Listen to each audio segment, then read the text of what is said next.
తెలుగు రాష్ట్రాలకు సంబంధించి అయితే ఆంధ్రప్రదేశ్కి సంబంధించి కాస్త ఒక రోజు ఆలస్యం అయ్యే అవకాశం ఉన్నప్పటికీ కూడా తెలంగాణకి మాత్రం ముఖ్యంగా కొన్ని ప్రాంతాలకు తెలంగాణ వ్యాప్తంగా కాకపోయినా కాస్త కొన్ని ప్రాంతాలకు సంబంధించి మాత్రం చల్లటి కబురు చెప్పిందనే చెప్పుకోవచ్చు. ఇందుకే ఏ ప్రాంతాలకు సంబంధించి కారణం ఏంటి ఇవన్నీ మీకు ఎక్స్ప్లెయిన్ చేసే ప్రయత్నం చేస్తాను. ఒక్కసారి ఈ మ్యాప్ చూసే ప్రయత్నం చేయండి. చూస్తే మీకు అర్థమవుతుంది ఇక్కడ పరిస్థితి ఏంటి అనేది. తెలుగు రాష్ట్రాలకు సంబంధించి ఆంధ్రప్రదేశ్ అలాగే తెలంగాణకు సంబంధించి వాతావరణ పరిస్థితి ఎలా ఉందో మీకు వివరించే ప్రయత్నం చేస్తున్నాను.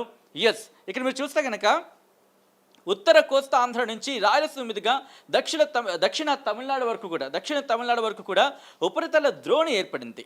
దీంతో ఇప్పుడు ఇది ఎలా ఉందంటే కనుక సముద్ర మట్టానికి 0.9 కిలోమీటర్ల ఎత్తున కొనసాగుతోంది అనేది మనకు అందుతున్న సమాచారం. అంటే వాతావరణ శాఖ చెబుతుంది దాని ప్రకారం. దీని ప్రభావంతో రాబోతున్న రోజుల్లో అంటే రాబోయే 2-3 రోజులు కావచ్చు, లేకపోతే రాబోయే వారం రోజుల పాటు కావచ్చు, వాతావరణం కాస్త చల్లబడే అవకాశం ఉంది అన్న మాట వినిపిస్తోంది.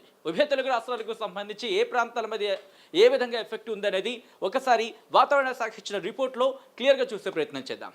ముందుగా తెలంగాణ రిపోర్ట్తో నేను సిద్ధంగా ఉన్నా. ఒకసారి తెలంగాణకు సంబంధించి భారత వాతావరణ శాఖ హైదరాబాద్ కేంద్రం ఎటువంటి రిపోర్ట్ ఇచ్చిందో చూద్దాం. ఆ తర్వాత ఆంధ్రప్రదేశ్కి సంబంధించి వెళ్ళే ప్రయత్నం చేద్దాం. ముందుగా ఇదే తెలంగాణ రిపోర్ట్. భారత ప్రభుత్వం, భారత వాతావరణ శాఖ, వాతావరణ కేంద్రం, బేగబడి విమానాశ్రయం హైదరాబాద్కి సంబంధించి ఆ రిపోర్ట్ని కనుక మీరు గమనిస్తే ఈ రోజు సాయంత్రం 5:30 నుంచి రేపు ఉదయం 8:30 వరకు కనుక చూసుకుంటే ఫోర్కాస్ట్ అంటే సూచన కింద మనం చెప్పుకోవచ్చు. ఇక్కడ ఏం సూచిస్తోందంటే కనుక light to moderate rain are thunder showers very likely to occur isolated places over Telangana వ్యాప్తంగా కొన్ని చోట్ల సాధారణ నుంచి మోస్తరు నుంచి సాధారణ వర్షపాతం, ఉరుములు మెరుపులతో కూడిన వర్షపాతం మధ్య అవకాశం ఉందని చెప్పి ఇక్కడ సూచించడం జరుగుతోంది. ఇక్కడ హెచ్చరిక కూడా జారీ చేయడం జరిగింది. చూసే ప్రయత్నం చేద్దాం. Thunderstorm accompanied with lightning and gusty winds. ఒక్కసారి రిపోర్ట్ మీకు క్లుప్తంగా వివరించే ప్రయత్నం చేస్తున్నాను. ఉరుములు మెరుపులతో కూడిన వర్షాలు పడే అవకాశం ఉంది. దాంతోపాటు గాలి వేగం 30 నుంచి 40 కిలోమీటర్ల గంటకు 30 నుంచి 40 కిలోమీటర్ల వేగంతో గాలులు వీచే అవకాశం ఉందంటూ కూడా చెప్తున్న పరిస్థితి.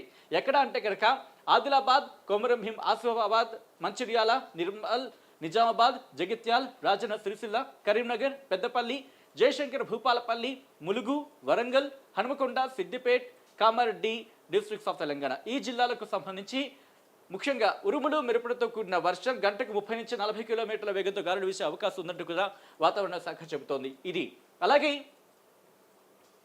రేపు ఉదయం 8:30 నుంచి మరుసటి రోజు అంటే 11వ తారీఖు ఉదయం 8:30 వరకు చూసుకుంటే కనుక దాదాపుగా ఇటువంటి పరిస్థితి ఉందని చెప్పుకోవచ్చు. ఉరుములు మెరుపుతో కూడిన వర్షం కురిసే అవకాశం ఉందని చెప్పి భారత వాతావరణ శాఖ హైదరాబాద్ కేంద్రం చెప్తోంది. ఇక్కడ కూడా 30 నుంచి 40 కిలోమీటర్ల వేగంతో గాలులు వీచే అవకాశం ఉందని చెప్పి భారత వాతావరణ శాఖ హైదరాబాద్ కేంద్రం చెప్తోంది. ఏ ప్రాంతాల్లో అంటే ఇక్కడ కొంచెం తగ్గాయని చెప్పుకోవాలి. చూసే ప్రయత్నం చేద్దాం. ఆదిలాబాద్, కొమరంభీం, ఆసిఫాబాద్, మంచిర్యాల, నిర్మల్, నిజామాబాద్, జగిత్యాల్, రాజన్న సిరిసిల్ల, కరీంనగర్, పెద్దపల్లి, వరంగల్, హన్మకొండ, సిద్దిపేట్, మెదక్, కామారెడ్డి డిస్ట్రిక్ట్స్ ఈ జిల్లాలకు సంబంధించి ఇక్కడ చెప్పుకోవచ్చు. అంటే ఈ రోజు నుంచి రేపు ఉదయం వరకు చూసుకుంటే జయశంకర్ భూపాలపల్లి సంబంధించి అక్కడ మినహాయించినట్టే మనకు అర్థమవుతుంది రిపోర్ట్ ప్రకారం. ఆ తర్వాత రోజు అంటే 11వ తారీఖు ఉదయం 8:30 నుంచి 12వ తారీఖు ఉదయం 8:30 వరకు చూసుకుంటే కనుక ఇక్కడ కూడా సాధారణ నుంచి మోస్తరు వర్షాలు కురిసే అవకాశం ఉంది. ఉరుములు మెరుపులతో కూడిన వర్షాలు కురిసే అవకాశం ఉందని చెప్పి సూచించడం జరుగుతోంది.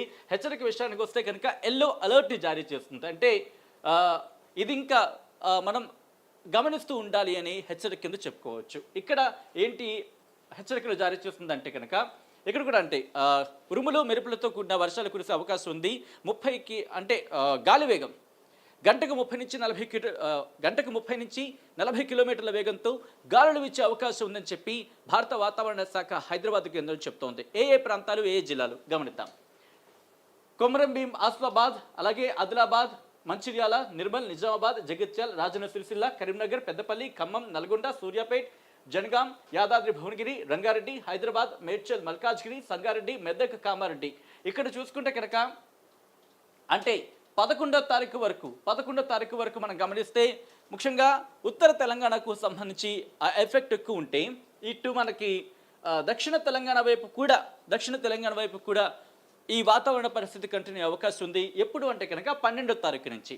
ఇక ఆ తర్వాత 12వ తారీఖు ఉదయం 8:30 నుంచి 13వ తారీఖు ఉదయం 8:30 వరకు ఎక్కడెక్కడ ఎటువంటి పరిస్థితి ఉంది అనేది ఒకసారి గమనిద్దాం. ఇక్కడ కూడా దాదాపు అటువంటి పరిస్థితి ఉంది. ఉరుములు మెరుపులతో కూడిన వర్షాలు, గాలి వేగం గంటకి 30 నుంచి 40 కిలోమీటర్ల వేగంతో గాలులు వీచే అవకాశం ఉందని చెప్పి భారత వాతావరణ శాఖ చెబుతుంది. ఏ ప్రాంతాల్లో అంటే ఇక్కడ కూడా ఆదిలాబాద్, కొమరం భీం, ఆసిఫాబాద్, మంచిర్యాల్, నిర్మల్, నిజామాబాద్, జగిత్యాల్, రాజన్న సిరిసిల్ల, కరీంనగర్, పెద్దపల్లి, జయశంకర్ భూపాలపల్లి, వరంగల్, హనుమకొండ, సిద్దిపేట, కామారెడ్డి జిల్లాలు. ఇది తెలంగాణకు సంబంధించి చెబుతున్న పరిస్థితి.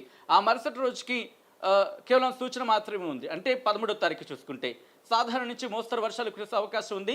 ఉరుములు మెరుపులతో కూడిన వర్షాలు కొన్ని ప్రాంతాలకు కొన్ని చోట్ల కురిసే అవకాశం ఉందని చెప్పి భారత వాతావరణ శాఖ హైదరాబాద్ కేంద్రం చెప్తోంది. ఇది తెలంగాణ పరిస్థితి. ఇక ఆంధ్రప్రదేశ్లో ఎటువంటి పరిస్థితి ఉంది? ఆంధ్రప్రదేశ్లో ఎప్పుడు వర్షాలు కురవచ్చు, ఏ ప్రాంతాలకు సంబంధించి వర్ష సూచన జారీ చేస్తుంది భారత వాతావరణ శాఖ అనేది చూసే ప్రయత్నం చేద్దాం. ఇక ఆంధ్రప్రదేశ్కి ఎటువంటి వర్ష సూచన జారీ చేస్తుంది, ఏ ప్రాంతాలకు అనేది ఆంధ్రప్రదేశ్ రిపోర్ట్తో సిద్ధంగా ఉన్న ఇదే ఆంధ్రప్రదేశ్కి సంబంధించి భారత వాతావరణ శాఖ ఇచ్చిన రిపోర్ట్. ఒకసారి గమనిద్దాం. ఒక్కసారి ఇక్కడ మీరు గమనిస్తే కనుక ఉత్తర కోస్తా ఆంధ్ర అలాగే యానాంకి సంబంధించి చూసుకుంటే 9, 10, 11, 12 అలా దాదాపు వారం రోజులకు సంబంధించి రిపోర్ట్ ఇచ్చింది.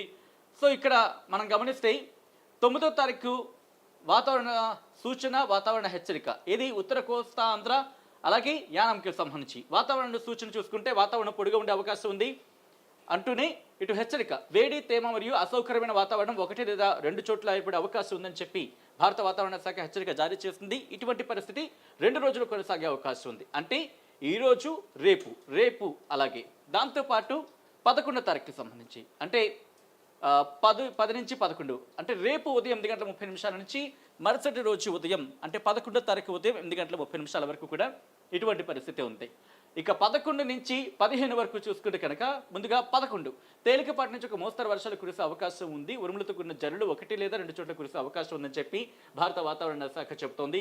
ఏ ప్రాంతాల కంటే ఉత్తర కోస్తా ఆంధ్ర అలాగే యానాంకి సంబంధించి. సో ఇటువంటి పరిస్థితి 12, 13 కూడా అంటే 13వ తారీఖు కూడా మనం చూడొచ్చు. 14వ తారీఖుని చూసుకుంటే కనుక తేలికపాటి నుంచి ఒక మోస్తరు వర్షాలు 1 లేదా 2 చోట్ల కురిసే అవకాశం ఉంది. అటువంటి పరిస్థితి. కానీ ఇక్కడ అంటే 11, 12, 13 తేదీలు చూసుకుంటే కనుక తేలికపాటి నుంచి ఒక మోస్తరు వర్షాలు కురుస్తాయి. దాంతోపాటు లేదా ఉరుములతో కూడిన జల్లులు 1 లేదా 2 చోట్ల కురిసే అవకాశం ఉందని చెప్తున్నారు. కానీ 14, 15కు సంబంధించి తేలికపాటి నుంచి ఒక మోస్తరు వర్షాలు కురిసే అవకాశం ఉంది. కానీ ఉరుములకు సంబంధించి అంటే ఉరుములు కానీ మెరుపులు కానీ అటువంటి హెచ్చరికలు కానీ ఎటువంటి లేవని చెప్పుకోవాలి ప్రస్తుతానికి. ఇది ఉత్తర కోస్తా ఆంధ్రప్రదేశ్కి సంబంధించి. ఇక్కడ ఉష్ణోగ్రత సూచించడం జరుగుతోంది. గరిష్ట ఉష్ణోగ్రతలు 2 నుంచి 3 డిగ్రీ సెంటీగ్రేడ్లు క్రమంగా తగ్గే అవకాశం ఉందని చెప్పి భారత వాతావరణ శాఖ ఒక చల్లటి కబురు చెప్పిందని చెప్పుకోవాలి. ముఖ్యంగా ఉత్తర కోస్తా ఆంధ్రప్రదేశ్ అలాగే యానాంకి సంబంధించి. ఇక దక్షిణ కోస్తా ఆంధ్రప్రదేశ్కి సంబంధించి చూసే ప్రయత్నం చేస్తే కనుక వాతావరణ సూచన వాతావరణ పొడిగా ఉండే అవకాశం ఉంది. అలాగే హెచ్చరిక చూస్తే కనుక వేడి, తేమ మరియు అసౌకర్యమైన వాతావరణం 1 లేదా 2 చోట్ల ఏర్పడే అవకాశం ఉందని చెప్పి భారత వాతావరణ శాఖ చెబుతోంది. ఇప్పుడు 9వ తారీఖు అలాగే 10వ తారీఖు అంటే రేపటి ఉదయం 8:30 నుంచి ఆ మరుసటి రోజు అంటే ఇప్పుడు 11వ తారీఖు ఉదయం 8:30 వరకు. ఆ తర్వాత నుంచి చూసుకుంటే కనుక దాదాపుగా సేమ్ అటువంటి పరిస్థితి ఉండే అవకాశం ఉంది అంటోంది.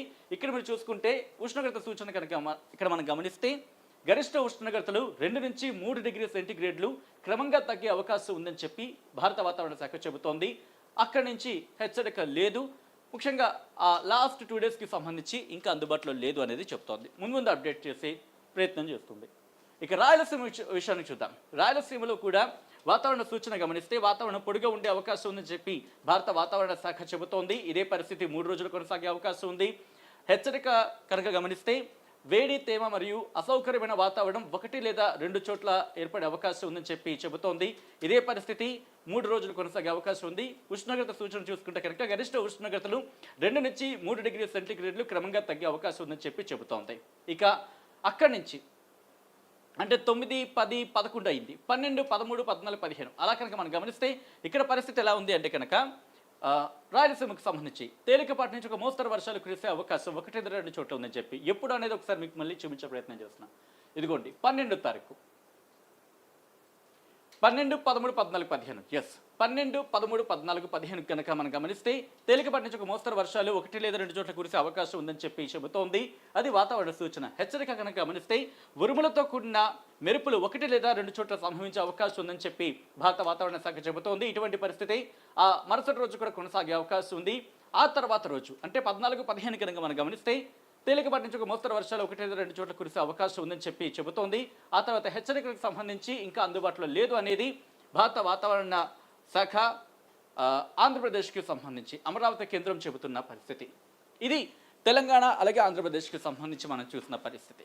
అయితే స్కైమెట్ ఏం ఉంటుంది, స్కైమెట్ని కూడా కాస్త అధనిక మనం భావిస్తూ ఉంటాం కాబట్టి స్కైమెట్ ఏం చెబుతోంది, ఎక్కడ వాతావరణ పరిస్థితులు ఏ విధంగా ఉండే అవకాశం ఉంది, వచ్చే వారం రోజులకి సంబంధించి చూసే ప్రయత్నం చేద్దాం. ఇదిగో మీరు చూస్తున్నారు, తెలుగు రాష్ట్రాలకు సంబంధించి క్లియర్ స్కై ఉందనే చెప్పుకోవాలి 9వ తారీఖున. ఇక 10వ తారీఖున అలాగే ఆ తర్వాత రోజుల్లో ఎలా ఉంది అనేది మనం చూసే ప్రయత్నం చేద్దాం. ఒకసారి 10వ తారీఖున కనుక గమనిస్తే 10వ తారీఖున కూడా దాదాపుగా క్లియర్ స్కై అనేది చెప్పుకోవచ్చు. అలాగే 11ను కూడా దాదాపుగా అంటే మనం కొద్దిసేపటి క్రితం చెప్పుకున్నట్టు ఉత్తర తెలంగాణకు సంబంధించి ఈ ఇంపాక్ట్ మనకి కనిపిస్తోంది. అలాగే 12వ తారీఖున కూడా దాదాపు ఉత్తర తెలంగాణ మీద ఇంపాక్ట్ ఉందని చెప్పుకోవాలి. అలాగే 13వ తారీఖుకి సంబంధించి ఉత్తర తెలంగాణతో పాటు ఇటువైపు మనకి కాస్త ఆ ఇంపాక్ట్ కాస్త మనకు కనిపిస్తుందని చెప్పుకోవచ్చు. ఉత్తర తెలంగాణ మీద మెయిన్గా ఉందని చెప్పుకోవచ్చు. ఇక్కడ 13వ